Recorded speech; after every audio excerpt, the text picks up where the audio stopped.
네, 앞서 전해드린 것처럼 올 한 해 우리 경제 상황 어떻게 전개될지 석병훈 이화여대 경제학과 부교수와 함께 자세히 짚어보도록 하겠습니다. 안녕하세요. 안녕하십니까? 네, 앞서 전해드렸지만 경기 침체 장기화 우려에도 다행이죠. 지난해 우리나라 수출액 역대 최고를 기록했습니다.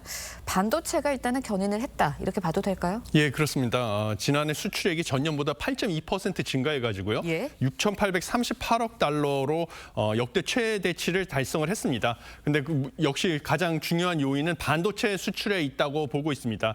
반도체 같은 경우도요, 이 수출액이 1년 전보다 44% 가까이 증가를 해서 1,419억 달러로 기존 최대 기록을 또 경신하는 그런 결과를 얻었는데요.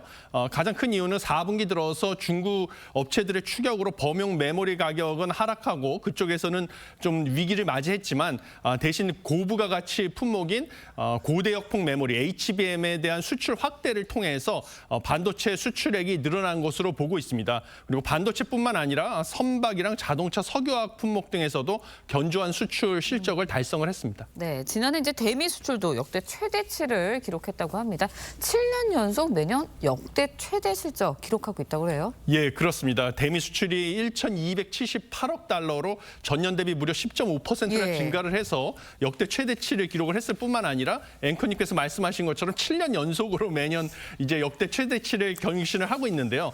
가장 큰 이유는 이제 미중 갈등 때문에 네. 대중 수출은 미국의 통제를 받을 수밖에 없고요. 또 중국 경기가 침체가 되니까 대신 대미 수출이 계속 늘어나고 있다라고 보시면 되겠습니다. 그리고 대미 수출에 있어서 가장 크게 기여하는 부분은 자동차 산업이거든요. 그래서 자동차도 수출이 전년 대비 8%나 증가한 342억 달러를 기록을 해가지고 전체 대미 수출의 약 27%, 그다음에 대미 무역 흑자의 약 60%가 다 자동차 예. 수출에서 벌어들이는 건데 문제는 이 트럼프 행정부 2기가 출범을 하면서요.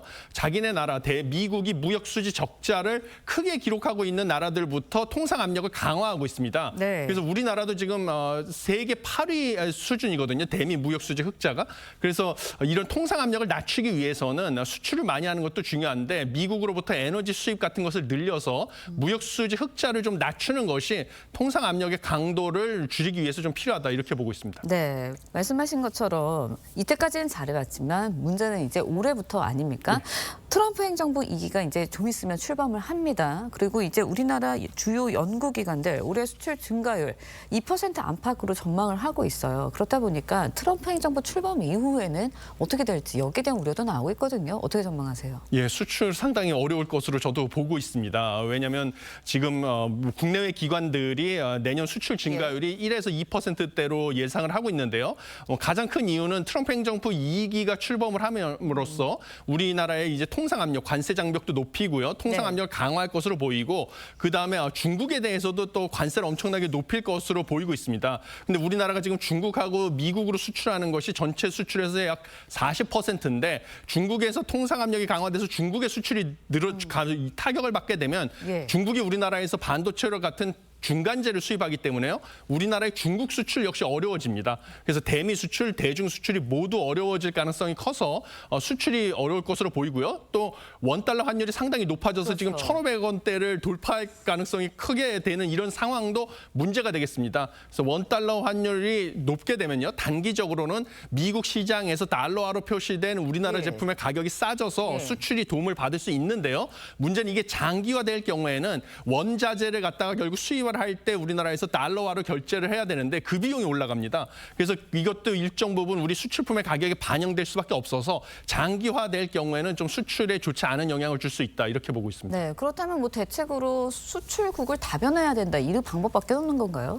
예, 여러 가지 방법이 있는데요. 수출국을 다변화하는 것도 당연히 하나의 방법입니다. 그래서 유럽이라든지 중남미 쪽, 아세안 쪽으로 수출이 많이 늘어나고 있고요. 실제로 그것뿐만 아니라 사실 일단 통상 압력을 낮추기 위해서 아까 말씀드린 것처럼 대미 무역 수지 흑자를 좀 관리하는 거 이것도 필요하고 그다음에 여러 가지 방법이 있습니다. 관세 장벽을 우회할 수 있게 뭔가 우회 수출을 하는 방법도 있습니다. 그래서 뭐 아세안 같은 나라의 생산 기지를 건설하고 거기서 미국으로 수출을 하게 하는 그런 방법도 고려해 볼 수 있다 이렇게 보고 있습니다. 네, 이번에는 국내 경제 전망도 좀 해보도록 하겠습니다. 수출 둔화도 내년에는 걱정이지만 세수 부족도 굉장히 심각한 상황이라고 해요.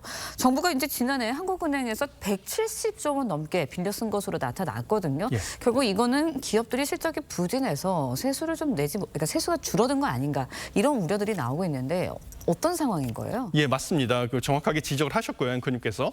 사실 한국은행에서 이 대정부 일시대출 예. 제도라는 것은 무엇이냐면요. 정부가 이제 세입과 세출이 있는데 이게 시차가 생길 수가 있습니다. 그래서 세금은 아직 안 들어왔는데 세금을 쓸 곳이 이미 있기 때문에 이 시차로 인한 일시적 자금 부족을 좀 대비해서 마이너스 통장을 사용하는 거거든요.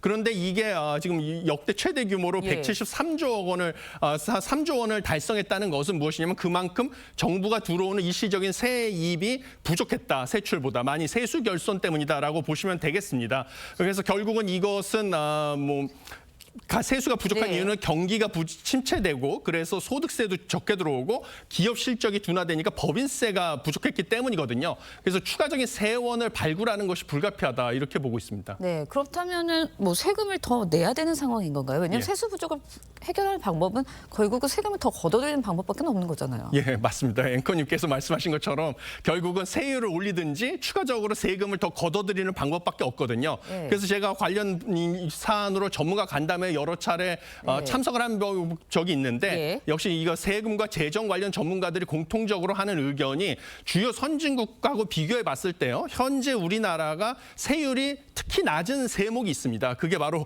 부가가치세입니다. 그래서 결국은 부가가치세를 올리는 것이 조만간 불가피하다 이렇게 보고 있는데 물론 많은 시청자분들이나 소비자분들은 네. 불만이 있으실 수밖에 없는데 그렇죠. 물가가 올라가는 거 예, 아닌가요? 맞습니다. 물가가 좀 올라갈 영향도 있고요. 그렇지만 현 시점에서 주요 선진국들과 조세 체계를 비교해 봤을 때 우리나라가 월등히 세금이 낮은 곳은 결국 부가가치세밖에 없어서 이것을 올리는 걸 검토하는 것은 불가피하다 이렇게 보고 있습니다. 네, 부가가치세 이야기 나왔으니까 이 질문 해야 될 것 같습니다. 물가 걱정입니다. 지난해 소비자 물가 전년 대비해서 2.3% 올랐어요. 최근 이제 환율 상승분이 반영이 된다면 앞서 말씀 것처럼 세수도 부족한 상황에서 결국 새해에는 물가가 계속 오를 수밖에 없는 상황 아니냐 이런 이야기거든요. 예, 맞습니다. 지금 올해 12월 달에 전년 동월 대비 소비자 물가 상승률이 1.9%로 11월 달보다 0.4%포인트 올라갔거든요. 근데 이게 바로 앵커님께서 말씀하신 것처럼 환율 상승의 영향입니다. 환율이 상승했다 보니까 이게 달러화로 원유를 수입을 해야 되는데 원유를 수입하는 수입액 자체가 늘어났기 때문에 이 석유류 가격도 또 상승에 반영이 되고요. 그래서 석유류 가격 상승 때문에 12월 달에도 물가 상승률이 11월 달보다 0.4%포인트 올라갔는데 지금 국내 정치적 불확실성 이런 것 때문에 환율은 계속 올라갈 수밖에 없는 상황입니다. 당분간 고환율이 불가피하고요. 이렇게 되면 해외에서 수입하는 원자재 가격이 상승이 되고 이것은 결국은 국내 제품 가격 상승에 반영될 것이라서 지금 고물가 상황, 그러니까 물론 2%를 월등하게 초과하지는 네. 않겠지만요. 2% 언저리에서 상당히 좀 물가는 여전히 상승하는 것은 불가피하다 이렇게 보고 있습니다. 네, 새해 경기 전망이 좀 좋았으면 했으면 하는 바람이었는데 좀 이야기 듣다 보니까 답답해지는 것 같아서 안타까운 생각이 듭니다. 이화여대 석병훈 경제학과 부교수와 함께 이야기 나눠봤습니다. 오늘 말씀 여기까지 듣겠습니다. 고맙습니다. 감사합니다.